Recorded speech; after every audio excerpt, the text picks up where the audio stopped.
मंजिल यूं ही नहीं मिलती राही को, मंजिल यूं ही नहीं मिलती राही को, जुनून सा दिल में जगाना पड़ता है। पूछा चिड़िया से कि घोंसला कैसे बनता है, पूछा चिड़िया से कि घोंसला कैसा बनता है, वो बोली कि तिनका तिनका उठाना पड़ता है। हेलो, नमस्कार, गुड मॉर्निंग, सुप्रभात। डेली करंट अफेयर्स में आप सभी का हार्दिक स्वागत है। और आज हम देखने वाले हैं 1 फरवरी 2022 का करंट अफेयर्स। कल हमारी करंट अफेयर्स की क्लास नहीं हो पाई थी, इस कारण से कल का करंट अफेयर्स हम आज इसी के अंतर्गत शामिल करेंगे। और कल हमारा एक वीडियो रहा था जिसके अंतर्गत लाइव सेक्शन रहा था, जिसमें हमने पूरा जनवरी का करंट अफेयर्स वो डिस्कस किया था। यदि आपने वह वीडियो नहीं देखा है तो वह वीडियो भी जरूर देखिए, जिसमें आपको पूरा जनवरी का जो इंपॉर्टेंट क्वेश्चंस बनते थे, मैंने वो सभी क्वेश्चन बनाए। लगभग 300 के समथिंग क्वेश्चन है, तो आपकी करंट अफेयर से संबंधित जनवरी का करंट अफेयर्स उसमें कंप्लीट है। आज की हेडलाइंस हैं: ऑस्ट्रेलिया ओपन 2022 का खिताब, बिग बॉस 15 ट्रॉफी, महिला आयोग स्थापना दिवस, देश की पहली स्पोर्ट्स यूनिकॉर्न। तो ये हमारी कल की हेडलाइंस हैं, यानी कि 31 जनवरी की हेडलाइंस हैं। और 1 फरवरी की हेडलाइंस है: एथलीट ऑफ द अवार्ड 2021 का खिताब, रक्षा विभाग का नया प्रमुख, भारत का सबसे बड़ा वाहन इलेक्ट्रिक स्टेशन, वैश्विक धरोहर 2022 के स्थल। ये हैं आज की मुख्य हेडलाइंस। और अंत में हम करंट अफेयर से संबंधित 5 अति महत्वपूर्ण क्वेश्चंस डिस्कस करेंगे, जो कि आपकी कंपटीशन एग्जाम के लिए बहुत ही महत्वपूर्ण रहने वाले हैं। तो आइए शुरू करते हैं। राफेल नडाल ने जीता ऑस्ट्रेलिया ओपन 2022 का खिताब। स्पेनिश दिग्गज राफेल नडाल ने ऑस्ट्रेलिया ओपन 2022 का खिताब जीतकर अपना 21वां ग्रैंड स्लैम जीत लिया है। तो ये ऑस्ट्रेलिया ओपन 2022 जीतने के बाद राफेल नडाल के कितने हो गए हैं? 21वां ग्रैंड स्लैम इन्होंने जीता है, टोटल 21 हो गए हैं। 35 वर्षीय नडाल ने रविवार को किताबी मुकाबले में दुनिया के दूसरे नंबर के खिलाड़ी रूस के दानिल मेदवेदेव को हराया। नडाल इस जीत के साथ अब सबसे अधिक ग्रैंड स्लैम जीतने वाले पुरुष खिलाड़ी बन गए हैं, यानी कि सबसे अधिक ग्रैंड स्लैम जीतने वाले पुरुष खिलाड़ी बन गए हैं राफेल नडाल। उन्होंने इस मामले में रोजर फेडरर और नोवाक जोकोविच को पीछे छोड़ दिया है। चेन्नई सुपर किंग्स बनी देश की पहली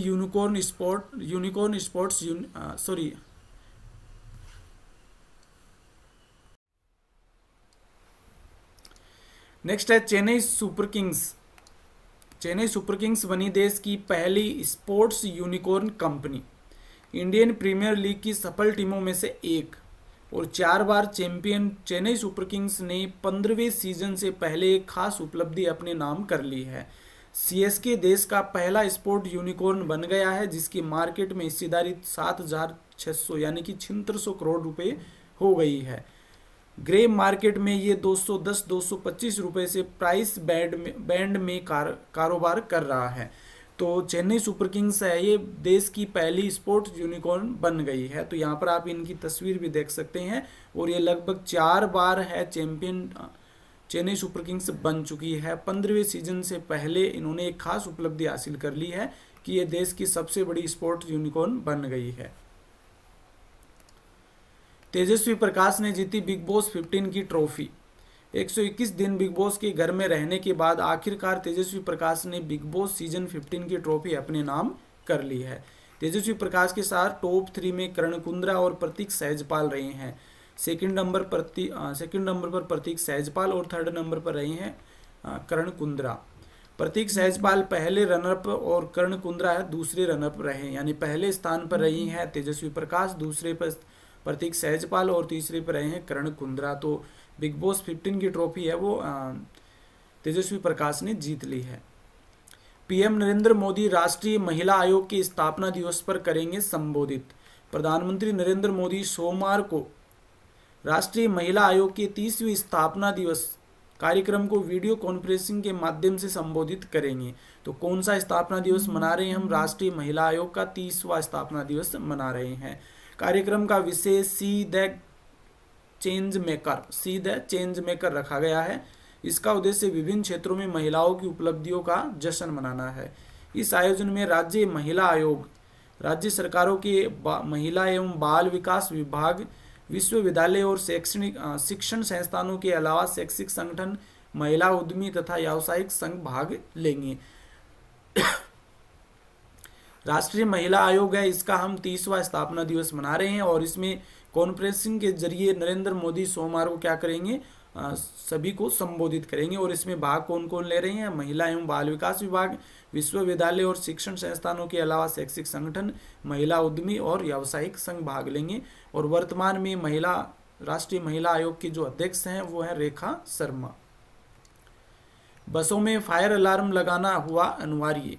सड़क परिवहन एवं राजमार्ग मंत्रालय ने लंबी दूरी वाली यात्री बसों और स्कूल बसों में फायर अलार्म और सेपरेशन सिस्टम लगाना अनिवार्य कर दिया है। मंत्रालय की ओर से 27 जनवरी को इस संदर्भ में अधिसूचना जारी की गई थी। फिलहाल वाहनों के इंजन वाली हिस्से से निकलने वाली आग की पहचान के लिए अलार्म और सेपरेशन सिस्टम की व्यवस्था है। वाहन उद्योग मानव 135 के अनुसार इंजन में आग लगने की स्थिति में यह सिस्टम सतर्क कर देता है। यानी आग लगेगी तो उस समय ये सिस्टम जो क्या करेगा, अलार्म बजा करके सतर्क कर देगा।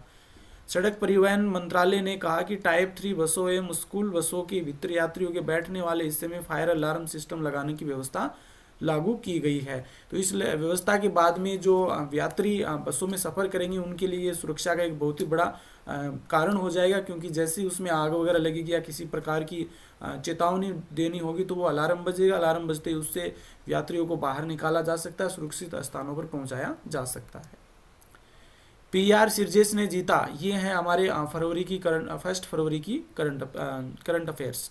PR सिरजेश ने जीता the world games athlete of the year 2021 का अवार्ड। टोक्यो ओलंपिक में कांस्य पदक जीतने वाली भारतीय पुरुष हॉकी टीम का हिस्सा रहे PR सिरजेश ने प्रतिष्ठित the world games athlete of the year 2021 का अवार्ड अपने नाम कर लिया है। तो प्रतिष्ठित the world games athlete of the year 2021 का खिताब किसने जीता है? PR सिरजेश ने। सिरजेश यह पुरस्कार हासिल करने वाले दूसरे हॉकी खिलाड़ी बन गए हैं। इससे पहले महिला हॉकी टीम की कप्तान रानी रामपाल ने 2019 में यह पुरस्कार जीता था। सिरजेश दुनिया भर के 24 खिलाड़ियों को पछाड़ा है। FIH के 2021 के साल के सर्वश्रेष्ठ गोलकीपर चुने गए हैं। 3 बार के ओलंपियन सिरजेश ने 240 से अधिक अंतर्राष्ट्रीय मैचों में भारत का प्रतिनिधित्व किया है। तो सिरजेश हैं ये PR सिरजेश हैं, इन्होंने the world games athlete of the year 2021 का पुरस्कार जीता है। इससे पहले भारत की ओर से जो महिला टीम की कप्तान है रानी रामपाल ने 2019 में यह पुरस्कार जीता था। नेक्स्ट है लेफ्टिनेंट जनरल GAV रेड्डी को बनाया गया रक्षा खुफिया एजेंसी का नया प्रमुख।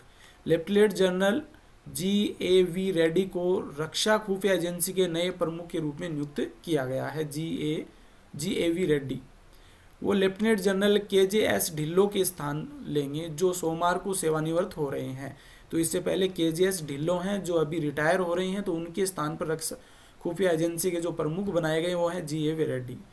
कश्मीर में 1983 में ऑपरेशन माँ अभियान चलाने वाले भारतीय सेना के लेफ्टिनेंट जनरल KJS ढिल्लों 39 साल की कैरियर से सोमवार को सेवानिवृत्त हो गए हैं। उनकी आखिरी तैनाती रक्षा खुफिया विभाग में DG रैंक पर थी। तो ये है GAV रेड्डी जो कि नए रक्षा प्रमुख बनाए गए हैं। भारत के वैश्विक धरोहर 2022-23 के स्थानों पर लगी मुहर। 2022-23 के वैश्विक धरोहर के तौर पर भारत के नामांकन स्थल तय कर दिए गए हैं। इसके लिए कर्नाटक के बेलूर में होलसेल मंदिर, यह है बेलूर का होलसेल मंदिर, हेलीवेड, सोमनाथपुर, इनका चयन किया गया है। तो 2022-23 के लिए स्थानों पर मोहर लगा दी गई वैश्विक धरोहर में, जिसमें कर्नाटक के बेलूर में होलसेल मंदिर, हेलीवेड व सोमनाथपुर का चयन किया गया है। नासिक बना क्लाइमेट एक्शन प्लान प्राप्त करने वाला शहर। मुंबई के बाद अब नासिक को अपनी क्लाइमेट एक्शन प्लान CAP मिलने जा रहा है। महाराष्ट्र के पर्यावरण मंत्री आदित्य ठाकरे ने शनिवार को नासिक क्लाइमेट एक्शन प्लान की शुरुआत की है। तो महाराष्ट्र के पर्यावरण मंत्री आदित्य ठाकरे इन्होंने इसकी शुरुआत की है। नासिक नगर निगम में एक क्लाइमेट एक्शन सेल स्थापित किया गया है। इसके साथ ही नासिक महाराष्ट्र की उन 5 शहरों में शामिल हो गया जो सतत विकास सुनिश्चित करने के लिए क्लाइमेट एक्शन प्लान बनाएगा। तो इससे पहले टोटल 4 शहर थे, अब कितने हो गए? 5 शहर हो गए महाराष्ट्र के। यह योजना सतत परिवहन, हरित ऊर्जा, इमारतों, वायु गुणवत्ता, हरित आवरण में सुधार, जल और अपशिष्ट प्रबंधन पर केंद्रित रहेगी। तो इस योजना का जो उद्देश्य रहेगा वो रहेगा सतत परिवहन, हरित ऊर्जा, इमारतों, वायु गुणवत्ता, हरित आवरण में सुधार, जल और अपशिष्ट प्रबंधन, ये इसके मुख्य केंद्र रहेंगे। विश्व संसाधन संस्थान शहर के लिए अगले 2 वर्षों में CAP का मसौदा तैयार करेगा। कितने वर्ष के लिए? 2 वर्षों के लिए।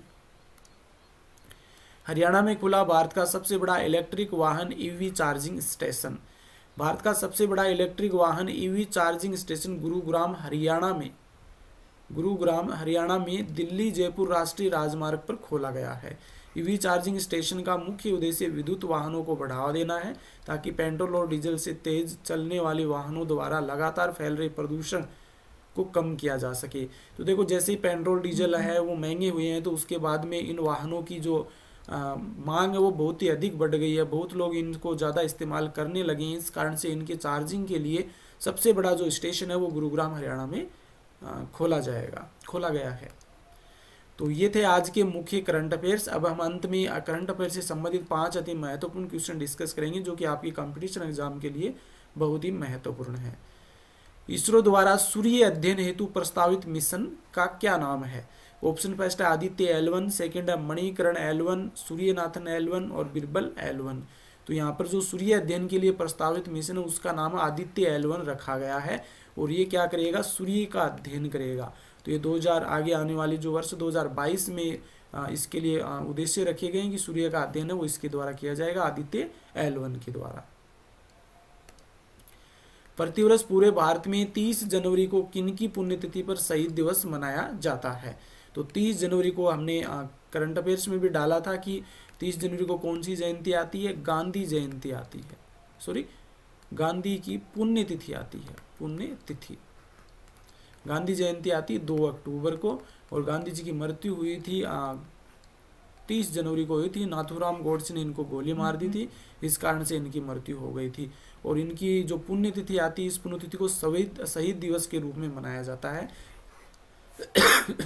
तो इसका राइट आंसर क्या हो जाएगा? ऑप्शन सेकंड हो जाएगा। महात्मा गांधी जी की जो पुण्यतिथि है जो कि 30 जनवरी को आती है और इसे शहीद दिवस के रूप में मनाते हैं। एक चीज़ और ध्यान में रखना है, 2 अक्टूबर को हम अहिंसा दिवस के रूप में मनाते हैं क्योंकि इस दिन क्या होता है? इसी दिन बापू जी का जन्म हुआ था, महात्मा गांधी जी का जन्म हुआ था। महात्मा गांधी जी जब अफ्रीका से वापस लौट करके आए थे वो 9 जनवरी को लौट करके आए थे, इस कारण 9 जनवरी को हम प्रवासी दिवस के रूप में मनाते हैं। हाल ही में किस खिलाड़ी को ऑस्ट्रेलिया ओपन 2022 में पुरुष एकल का खिताब जीता है? ऑप्शन फर्स्ट है Daniel Medvedev, Roger Federer, Novak Djokovic और फोर्थ है राफेल नडाल। तो ऑप्शन फोर्थ हमारा राइट हो जाएगा। राफेल नडाल ने ये पुरुष एकल खिताब जीता ऑस्ट्रेलिया ओपन और टोटल 21 ग्रैंड स्लैम इनके हो गए हैं जो कि सबसे ज़्यादा है। हाल ही में किस शहर में भारत के पहले संविधान पार्क का शिलान्यास किया गया है? ऑप्शन फर्स्ट है अहमदाबाद, सेकंड गांधीनगर, थर्ड पानीपत और फोर्थ है जयपुर। तो जयपुर इसका राइट आंसर हो जाएगा। जयपुर में संविधान पार्क का शिलान्यास किया गया। एक तस्वीर यहाँ पर आप इसकी देख सकते हैं। तो राजस्थान के पॉइंट ऑफ व्यू से देखें तो बहुत ही महत्वपूर्ण क्वेश्चन बन सकता है। हाल ही में किस शहर में 100 चार्जिंग पॉइंट वाला भारत का सबसे बड़ा ईवी चार्जिंग स्टेशन खुला है? तो यह भी हमने बात की थी, कहाँ पे खुला है? गुरुग्राम हरियाणा में खुला है। तो ये भी आपको ध्यान में रखना है। तो इस प्रकार से टोटल 5 क्वेश्चन हमारे करंट अफेयर्स की हो गई और टोटल जो आज की मुख्य करंट अफेयर्स है वो हमने डिस्कस कर लिए। इस प्रकार से आज का करंट अफेयर्स हमने डिस्कस कर लिया है। यदि आपको ये वीडियो अच्छा लगा है तो कमेंट करके ज़रूर बताइए और अधिक से अधिक शेयर कीजिए। चैनल को अभी तक आपने सब्सक्राइब नहीं किया तो सब्सक्राइब जरूर कर लीजिए। हमारी जो जनवरी की करंट अफेयर्स की जो मैराथन क्लास है या इसमें मान लीजिए टोटल जो जनवरी का कंप्लीट करंट अफेयर्स है वो मैंने एक ही क्लास में कल का लाइव सेशन रहा था सुबह, तो उसमें शामिल किए हैं। यदि आपने वह वीडियो नहीं देखा तो वो देखिए, जिससे कि आपका जनवरी का करंट अफेयर्स है वो कवर हो जाएगा, क्योंकि उसमें मैंने 300 के आसपास क्वेश्चन है वो शामिल किए हैं। तो आज के लिए इतना ही, धन्यवाद।